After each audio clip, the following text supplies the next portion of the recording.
ہو کے اشک بار دل سے مصطفیٰ کو تو پکار، ہوگا بیڑا پار، ہوگا بیڑا پار، دل سے مصطفیٰ کو تو بی بی پکار۔ سعدیہ حلیمہ سعدیہ رضی اللہ تعالیٰ عنہ نے جب محبوب مصطفیٰ کو گود میں لیا اور بیٹھی اپنی گدھی پر، وہ مریل ٹٹو گدھی جب آپ کو گود میں لے کر گدھی پر بیٹھی تو گدھی نے ایک چھلانگ لگائی اور قبلہ رخ ہو کے سجدہ کیا، پھر سر اٹھایا، پھر سجدہ کیا، پھر سر اٹھایا، آسمان کو دیکھا، پھر سجدہ کیا۔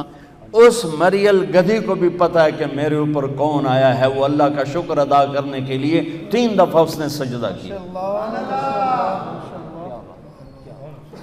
آواز آئی پھرا دو، سب کو پتہ چل جائے کہ محمد سے وفاتوں نے تو ہم تیرے ہیں، یہ جہاں چیز ہے کیا لوح و قلم تیرے ہیں۔ تم ایک وکالت کو کیا کہتے ہو، کل کائنات تمہارے قدموں میں گرا دی جائے گی بشرطے کہ تم غلام مصطفیٰ بن کے دکھا دو۔ غلام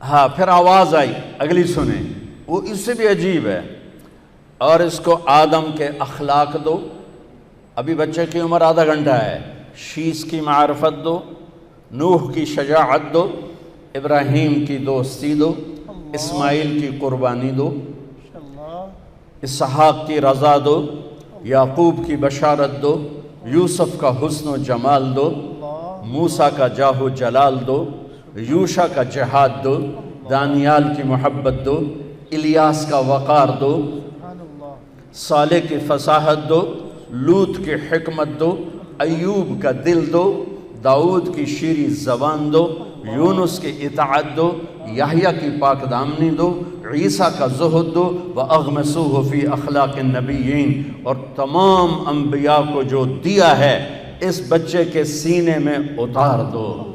آدھے گھنٹے میں 1.25 لاکھ نبیوں کا علم، اور پھر اس کے بعد علم کی پرواز۔ اتنی بڑی ہستی کے پیغام ٹھکرا کر ہم کیسے کنارے لگ سکتے؟ کون سا وکیل ہے جو کہتا ہے سچ بولو گے تو مقدمہ جیتو گے، سچ بولیں گے تو مقدمہ جیتیں گے؟ ہر ایک کی تاجر سے پوچھو، جھوٹ کے بغیر کام نہیں چلے گا۔ وکیل سے پوچھو، جھوٹ کے بغیر کام نہیں چلے گا۔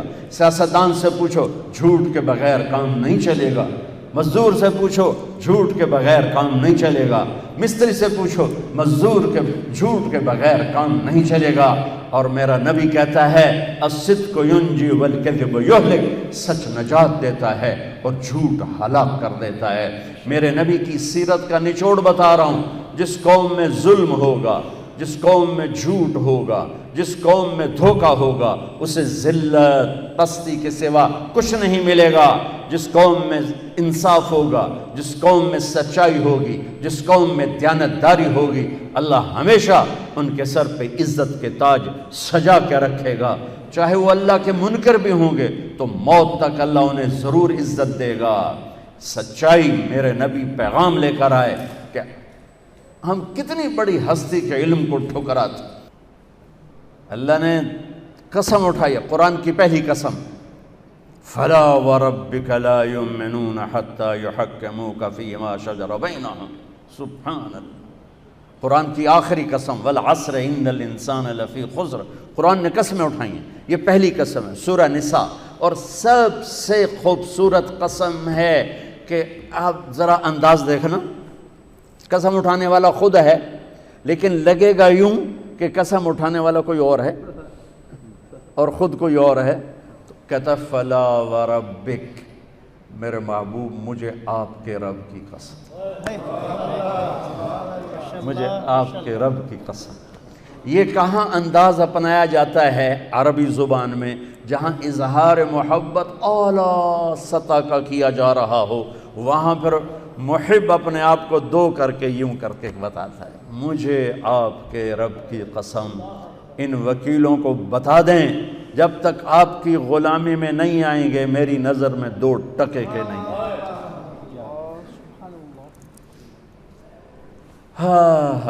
سبحان اللہ.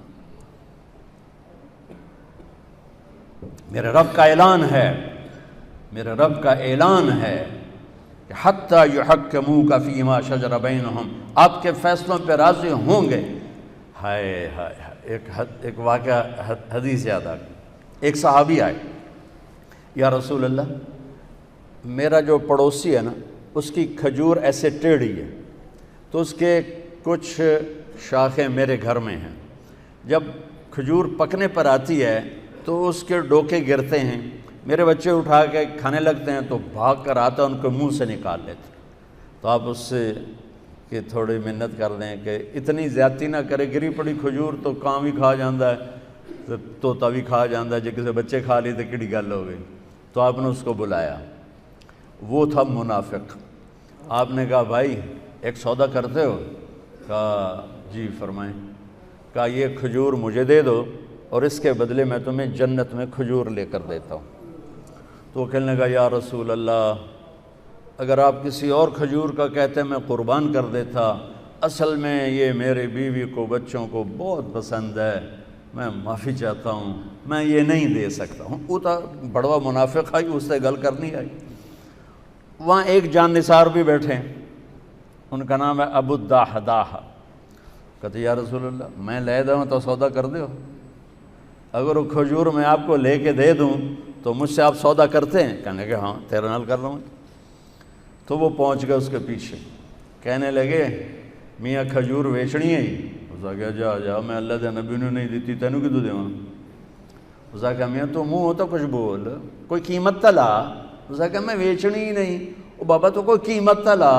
اس نے جان چھڑانے کے لیے کہا اپنا باغ دے دے کھجور لے لے. ان کے باغ میں 700 کھجوریں تھیں اور یہ ایک کھجور کسی کو لے کے دینی ہے. تو یہ کہتے ہیں سودے سے پھرو گے تو نہیں.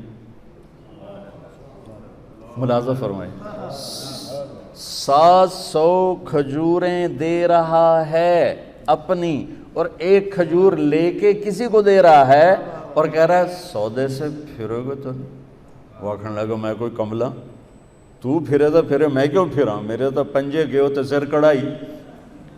اس نے کہا ڈن ہو گیا اور دوڑ لگائی.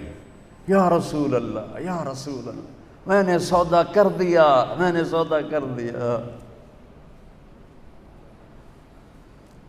آپ نے فرمایا کیا کیا، کیسے کیا؟ اس نے تو مجھے بھی نہیں دی. کہ یا رسول اللہ میرا باغ تھا 700 کھجوروں والا، وہ میں نے اس کو دے دیا، کھجور میں نے لے لی. تو آپ نے کہا میرا بھی سودا کینسل، پہلے ایک کھجور تھی. نہیں نہیں نہیں نہیں، میں آنکھوں سے دیکھ رہا ہوں تیرے لیے کھجوروں کے باغ جنت میں لگ گئے اور تیرے لیے محل کے محل تیار ہو گئے. کم من عزق ردا ودار فیا لأبی الدحداح. ابو الدحداح مبارک ہو، تیرے رب نے اس سودے پر تیرے لیے جنت میں باغات لگا دیے اور تیرے لیے گھر آپ بنا دیے. اور وہاں سے دوڑ لگائی. کھجوروں کا زمانہ تھا اور انصار شفٹ ہو جاتے تھے اپنے باغوں میں پھل کی حفاظت کے لیے. تو ان کی بیگم بچوں سمیت شفٹ ہو گئی تھیں باغ میں.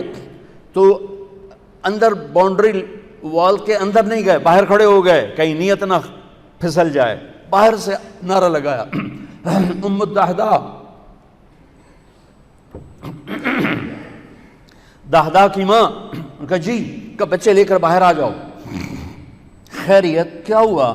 کہ ہم نے سودا کر دیا، باغ کا سودا کر دیا. کہ کیا سودا کیا ہے؟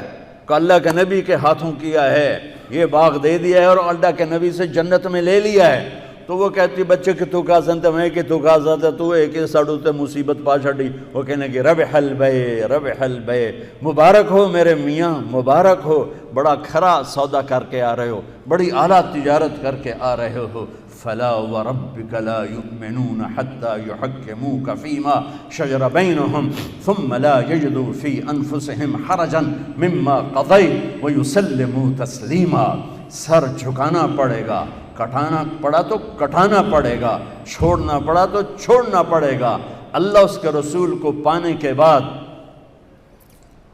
ہر مصیبت آسان ہے، ہر نقصان نفع ہے، نفع بھی نفع ہے، نقصان بھی نفع ہے۔ حسین کو جان بچانے کے لیے ایک بول کی ضرورت تھی، ایک بول، صرف ایک بول، صرف ایک بول۔ اور یہ کون سی ہستی ذبح ہوئی ہے جسے میرے نبی نے سر سے لے کر پاؤں تک اپنے بوسوں سے منور کیا ہو؟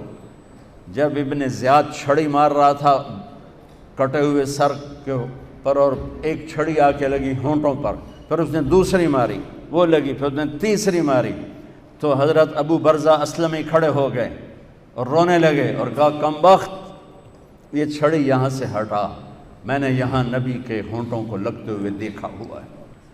تو میرے بھائی بہنوں، فلسفہ یہ ہے کہ اللہ کو پانے کے لیے جتنی بڑی قربانی دینی پڑے دے جاؤ۔